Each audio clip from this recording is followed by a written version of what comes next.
যে ব্যক্তি চায়, ইচ্ছা করে, আশা পোষণ করে আল্লাহর সাথে সাক্ষাৎ করবে, দেখা করবে, আল্লাহর সন্তুষ্টি দিদার লাভ করবে, যে ব্যক্তি চায় ফালইআমাল আমালান সালিহা, সে যেন আমলে সালেহ করে, সৎ আমল করে।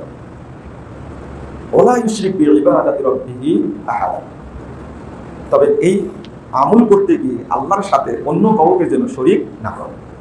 তাহলে আল্লাহ চাচ্ছেন শিরিক মুক্ত ঈমান আর বিদআত মুক্ত আমল। কথা মনে থাকবে, শিরিক মুক্ত ঈমান আর বিদআত মুক্ত আমল। তো এটা আরবি বালাগাত বা বাক্যের গঠনের কারণে প্রথম শর্তটা পরে আসছে আর দ্বিতীয় শর্তটা আগে আসছে। অর্থাৎ আমল কবুল হওয়ার জন্য দুইটা বড় শর্ত। একটা হলো আল ইখলাস ফিল্লাহ, আমলটা হতে হবে একমাত্র আল্লাহরই উদ্দেশ্যে। যদি আপনি আমল করতে গিয়ে এক আল্লাহর সাথে অন্য কাউকে শরীক করে ফেলেন, সে আকীদাগত হোক বা আমলগত হোক, তাহলে আমি মুশরিক হয়ে যাব।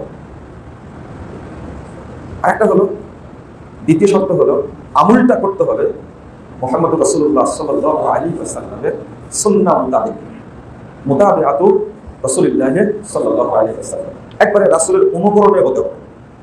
এই দুইটা শর্ত যদি আপনি মেনে চলেন, তাহলে আল্লাহ আমার আপনার সব আমল কবুল করবেন।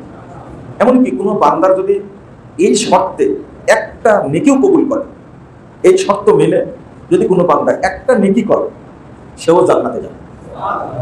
রাসূল সাল্লাল্লাহু আলাইহি ওয়াসাল্লাম বলেছেন, মান কানাত লাহু হাসানা, তাবরানী তাবিরের মধ্যে হাদিসটা আসছে, 98 নম্বর হাদিস, কিয়ামতের মাঠে তার একটা নেকি অবশিষ্ট থাকবে, একটা নেকি, দাখালাল জান্নাহ, সেও জান্নাতে প্রবেশ করবে।